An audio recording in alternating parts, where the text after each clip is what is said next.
जनवरी 2026 में अमेरिकी वेनेजुएला तनाव चरम पर पहुंच गया है। अमेरिकी राष्ट्रपति डोनाल्ड ट्रंप ने हाल ही में एक ड्रामेटिक मिलिट्री ऑपरेशन में वेनेजुएला के राष्ट्रपति निकोलस मादुरो को कैप्चर कर लिया। ये ऑपरेशन 3-4 जनवरी 2026 के आसपास हुआ, जिसमें अमेरिकी स्पेशल फोर्सेस ने कराकास में रेड किया और मादुरो को न्यूयॉर्क ले जाकर ड्रग्स और नार्को टेररिज्म के आरोपों में ट्रायल के लिए पेश किया।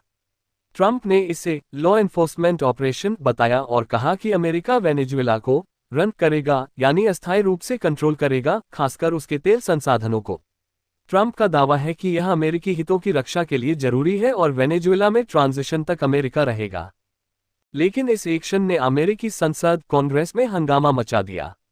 ट्रंप ने बिना कांग्रेस की पूर्व अनुमति के यह बड़ा मिलिट्री स्टेप उठाया, जिसे संविधान के खिलाफ माना जा रहा है। वॉर पावर्स रेजोल्यूशन के तहत राष्ट्रपति को युद्ध या हॉस्टिलिटीज के लिए कांग्रेस की मंजूरी लेनी चाहिए। 8 जनवरी 2026 को अमेरिकी सीनेट में एक महत्वपूर्ण वोट हुआ।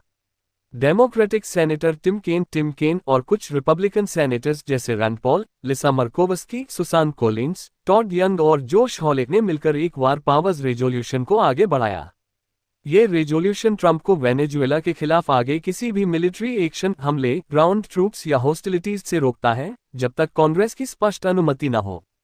वोट का रिजल्ट 52-47 के पक्ष में पास हुआ। Procedural vote. सभी डेमोक्रेट्स के साथ 5 रिपब्लिकन सेनेटर्स ने ट्रंप के खिलाफ वोट किया।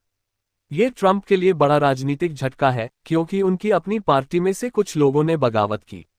ट्रंप ने इन 5 रिपब्लिकन्स को स्टूपिड कहा और उन्हें सीट गंवाने की धमकी दी। ये रेजोल्यूशन अभी पूरी तरह कानून नहीं बना है। इसे सीनेट में फाइनल पास होना है। हाउस ऑफ रिप्रेजेंटेटिव्स, जो रिपब्लिकन कंट्रोल्ड है, से पास होना है। ट्रंप के वीटो को ओवरराइड करने के लिए दोनों सदनों में 2/3 बहुमत चाहिए। फिलहाल ये ज्यादातर प्रतीकात्मक सिंबॉलिक है, लेकिन यह दिखाता है कि ट्रंप की एकतरफा विदेश नीति पर कांग्रेस में असंतोष बढ़ रहा है। कुछ रिपब्लिकन्स फॉरएवर वॉर्स से बचना चाहते हैं। वेनेजुएला की जीत क्यों? मादुरो के कैप्चर के बाद वेनेजुएला में अंतरिम सरकार चल रही है। डेल्सी रॉड्रिगेज जैसे लोग और कुछ राजनीतिक कैदियों को रिहा किया गया। रूस और चीन ने अमेरिकी एक्शन की निंदा की, इसे अंतर्राष्ट्रीय कानून का उल्लंघन बताया।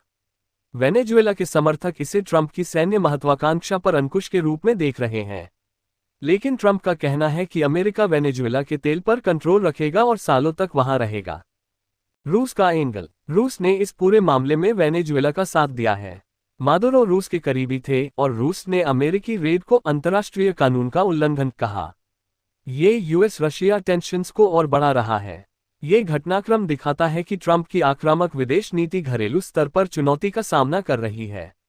आगे क्या होगा? हाउस में वोट और संभावित वीटो ओवरराइड की लड़ाई।